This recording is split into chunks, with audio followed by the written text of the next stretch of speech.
उता दोसरा केहू के फुलवारी में बाड़ी जाके खिले के तैयारी में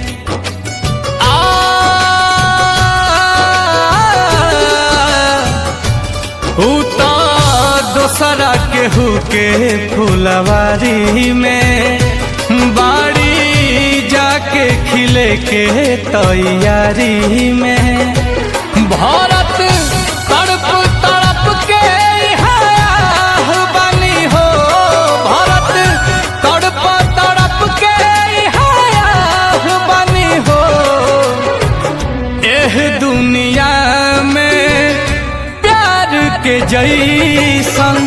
हम ही त कैले गुनाह बानी हो